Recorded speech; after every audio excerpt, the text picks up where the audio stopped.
ابتدا کرتے ہیں خداوند کے بابرکت نام میں جو دلوں کے بھید خوب جانتا ہے۔ دیکھتی آنکھوں سنتے کانوں آپ کو پاسٹر ایڈیسن کا سلام پہنچے۔ آج ایک بار پھر میں ایک نئی زندگی کے ساتھ، ایک نئی گواہی کے ساتھ آپ کے سامنے پروگرام میں اور میرا گھرانہ میں جون ٹی وی کی طرف سے موجود ہوں۔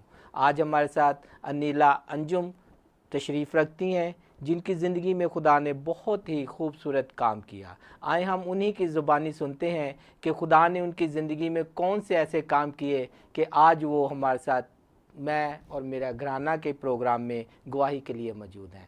جی سسٹر جی، ہم آپ کو ویلکم کرتے ہیں پروگرام میں اور میرا گھرانہ میں، اور ہم چاہیں گے کہ آپ ناظرین کو بھی بتائیں کہ آپ کی زندگی میں خدا نے کس طرح کام کیے اور آج آپ گواہی دینے کے لیے تیار ہو۔ تھینک یو سو مچ۔ خداوند کے زندہ جلالی بابرکت نام میں آپ سب کو سلام۔ میں آپ کو سلام پیش کرتی ہوں اور میں تھینک فل ہوں جون ٹی وی کی اور پاسٹر جون اقبال کی اور سارے جتنے لوگ یہاں پر ہیں۔ میں شکریہ ادا کرتی ہوں کہ خداوند نے یہ فضل بخشا کہ خداوند کی بارگاہوں میں آؤں اور میں آپ کے ساتھ اپنی گواہی کو، اپنی ٹیسٹمنی کو شیئر کروں جو خداوند نے میری زندگی میں کام کیا۔ میں خداوند کی تھینک فل ہوں کہ خداوند نے اس لائق جانا، اس قابل سمجھا۔ کیونکہ ہم انسان ہیں، ہم باتوں باتوں میں خطا کر جاتے ہیں، لیکن ہمارا خدا ہمیں توفیق دیتا ہے کہ ہم لائق طور سے اس کی خدمت کے لیے نکلیں۔ عزیزوں، میں آپ کو بتانا چاہوں گی کہ میں ایک ریلیجیس فیملی سے ہوں، ایک ریلیجیس گھرانے سے ہوں۔ میری والدہ مبشرہ تھیں، میرے والد صاحب پاسٹر تھے اور میری دادو مبشرہ تھیں، اور ہمارا سارا گھرانہ ریلیجیس تھا۔ ہماری فیملی دعا کلام کرنے والے لوگ تھے، خدا کو جاننے والے لوگ تھے، لیکن عزیزوں ہم بچے تھے، ہم خدا سے دور تھے، اور بہت دور دیر تک ہماری والدہ ہمارے لیے دعائیں کرتی رہیں، اور وہ راتوں کو اٹھ کر ہمارے لیے دعائیں کرتی تھی تاکہ ہم خداوند کی طرف آئیں، اور وہ بڑی اسٹرگل کرتی تھی ہمارے لیے۔ اور خداوند کے میں اپنی والدہ سے عزیزوں بہت پیار کرتی تھی۔ میری والدہ سے میرا دوستانہ تعلق تھا، تو میں والدہ سے بڑا پیار کرتی تھی، اور میں ان کی طرف نا بڑی رغبت ہوتی ہے کوئی خاص کسی کی طرف نا، ایسے تھی میری والدہ کے ساتھ۔ حتیٰ کہ جب میری میرج کے بعد بھی سب سے زیادہ والدہ نا میری طرف آتی تھی، میرے پاس رہتی تھی، آ کے مجھے پیار کرتی تھی۔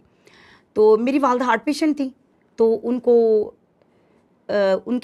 کے دل کا مسئلہ کچھ بنا، پھر وہ میرے پاس آئیں، پھر ہم وہ ہاسپٹل میں چلی گئیں، ہم ان کے ساتھ ہم بھاگے دن رات نا، تو ہماری والدہ نہیں بچی۔ تب ہم دنیا دار تھے تو دعا بھی نہیں کرتے تھے کہ والدہ کو خدا بچا لے۔ ہماری والدہ کو پیار تو کرتے تھے پر دعا نہیں کرتے تھے، کیونکہ تجربہ ہی نہیں تھا خدا کا۔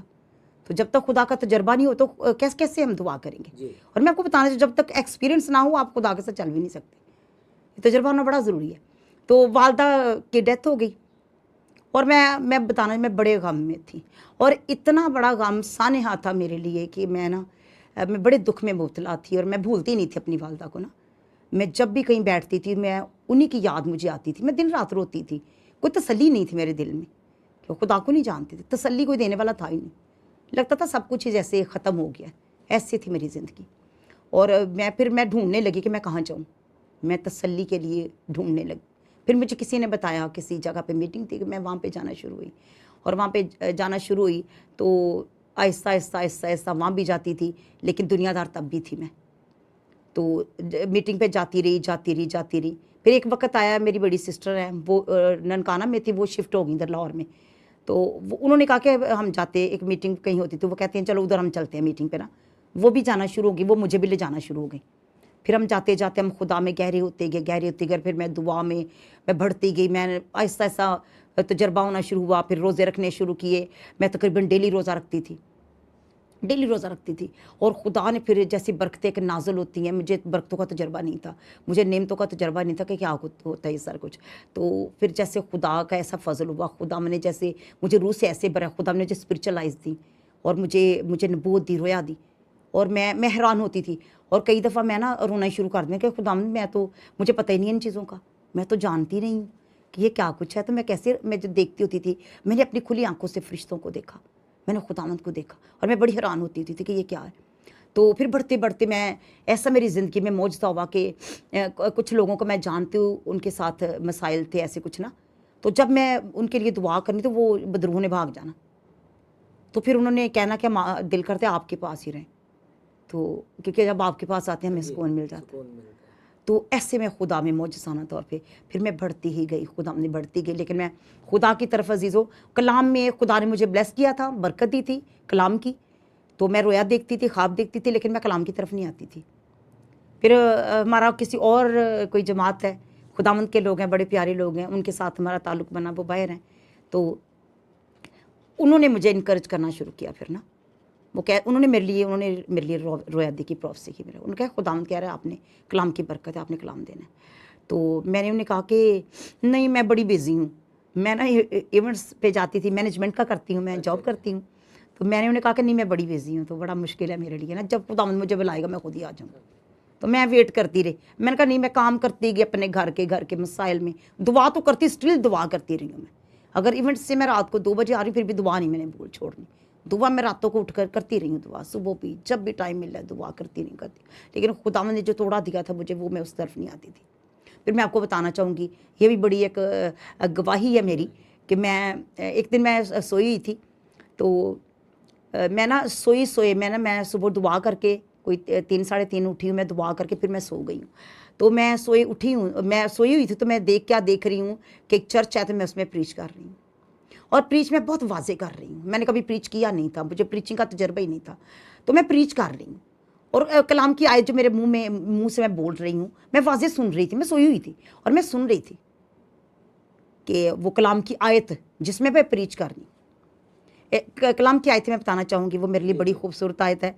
اے سونے والے جاگ اور مردوں میں سے جی اٹھ، تو مسیح کا نور تجھ پر چمکے گا. اور یہ میں بول رہی تھی، اور اس میں پریچ کر رہی تھی. مجھے ایکسپیرینس نہیں تھا پریچنگ کا نا، میں نے کبھی کی نہیں. میں بڑی اس معاملے میں شاید تھی کہ میں چرچ میں جا کے بولنا نا مجھے تھوڑا، حالانکہ میں ایونٹس پہ جاتی ہوں اور میں بہت ہائی جینٹی کے لوگوں میں جاب کرتی ہوں، اور بڑے اسٹینڈرڈ کے لوگوں میں کام کرتی ہوں، اور میں بڑا کانفیڈینس ہے میرے اندر. لیکن جب چرچ کی بات آتی تب کانفیڈینس تھوڑا ایسی ہو جاتا تھا کہ نہیں بس ٹھیک ہے، میں دعا کر رہی ہوں، خدا کے ساتھ چل رہی ہوں. لیکن پھر وہ میں یہ دیکھا میں پریچ کر رہی ہوں. تو میں آپ کو بتانا چاہوں گی، میں نا اٹھ کے بیٹھ گئی سوتے سوتے بیٹھ کر، جیسے کسی نے مجھے انکریج کیا کہ نہیں لکھو، اس کو لکھو. اور میں اٹھ کے، آپ کو مانے کہ میں سوئے اٹھ کے تو لکھنا شروع ہو گئی بیٹھ کے. فٹ میں نے کاپی پین، ہر وقت بائبل میرے ساتھ آنی ہوتی ہے، تو میں فٹ میں لکھنا. پھر میں لکھتی میں 5 صفحے لکھ گئی، اور مجھے پتہ ہی نہیں کہ میں لکھتی جا رہی ہوں. اور خدا نے ایسے کلام دیا. پھر جب میں صبح اٹھی، میں دعا کرنے کے لیے بیٹھی. جب میں نیند سے سو کے اٹھتی ہوں، پھر میں دعا کرتی ہوں، بھائی کلام ریڈ کرتی ہوں. پھر میرے ذہن میں کلام چل رہا، کلام ختم ہی نہیں ہو رہا تھا میرے اندر سے نا. تو میں کلام لکھتی جا رہی تھی. تو پھر دوپہر کو نا، میرے انکل ہیں باہر ہیں بحرین میں، ان کی کچھ میٹنگس چلتی ہیں زوم وغیرہ پہ. ان کا فون آیا، میں نے انہیں بتایا. تو وہ کہتے ہیں دیکھا نیلا، تو میں تجھے تب سے کہہ رہا ہوں، خدا تجھے کھینچ کے لا رہا ہے اب اپنی طرف نا، تو نہیں آتی، تو نے پریچ کرنا ہے، تو نے کلام خدا تجھے کلام دے رہا ہے. تو چھوٹی سسٹر بھی، ان کا بھی کوئی منسٹری ہے چھوٹی، تو ان کے ساتھ شیئر کیا. تو انہوں نے کہا آج ہی تو نے میرے کلام دینا نا گروپ میں. جی، اسی رات میں نے کلام دیا گروپ میں، اور سب نے بہت اپریشیٹ کیا، اور سب نے کہا یہ بڑا اچھا زبردست کلام ہے. حالانکہ میں نہیں جانتی تھی، مجھے پتہ تجربہ نہیں تھا نا، پہلی دفعہ ہی میں نے کلام دیا، اور سب نے اپریشیٹ کیا. اور پھر تب سے لے کر پھر میں اب زوم پہ بھی میسیج دیتی ہوں، واٹس ایپ گروپس ہیں ان میں میسیج دیتی ہوں. اور میں کہ چرچ میں بھی انہوں نے مجھے میسیج اٹیچ ہوں، مجھے میسیج چرچ میں بھی اب دے رہی ہوں. اور خدا کا بڑا فضل ہے کہ خداوند نے ایسے بلایا، اور اپنی راہ خداوند نے ایسی دکھائی. اور میں خداوند کا شکر کرتی ہوں کہ اس اندھیرے میں جو گمراہی میں ہم پڑے ہوئے تھے، خدا نے میں باہر نکالے. اور بڑے خدا نے نا بڑے عجیب طریقے سے نکال لیے، کہ ہم تو دنیا داری میں قدر دھنسے ہوتے ہیں کہ ہم تو چاہتے نہیں نا نکلنا. ہم کہتے ہیں پیسہ بھی آ جائے، دولت بھی آ جائے، شہرت بھی آ جائے، سب کچھ مل جائے، لیکن ہم خدا کو نہیں پانا چاہتے اس طور سے جس طور سے خدا چاہتا. لیکن ہم اس طور سے نہیں آتے نا خدا کی طرف، پھر خدا کھینچ کر بھی لے آتا. اچھا سسٹر جی، ابھی آپ نے ذکر کیا اپنی زندگی کی بڑی تفصیل سے تبدیلی کے بارے میں، تو کیا آپ کی زندگی کو دیکھ کے، یا آپ کے ساتھ خدا نے جس طرح کلام کیا اور آپ کو بدل کے رکھ دیا، تو آپ کے گھرانے میں یا آپ کے آس پاس کوئی دیکھ کے اس زندگی سے متاثر ہوا، تو کیا انہوں نے بھی خدا کی طرف رجوع کیا؟ جی، میں بتانا چاہوں گی، میں چرچ میں جب میں نے پہلی دفعہ پریچ کیا، وہ میرا فرسٹ میسیج تھا. میں نے محبت پہ میسیج دیا، فرسٹ میسیج تھا میرا وہ. اور میں بتانا چاہوں گی، وہاں پہ جب میٹنگ ختم ہو گئی ہے تو وہاں کچھ خواتین آئیں، تو وہ جو کہتی ہیں باجی آپ کا کلام تو جیسے ہمارے دل میں اتر گئے.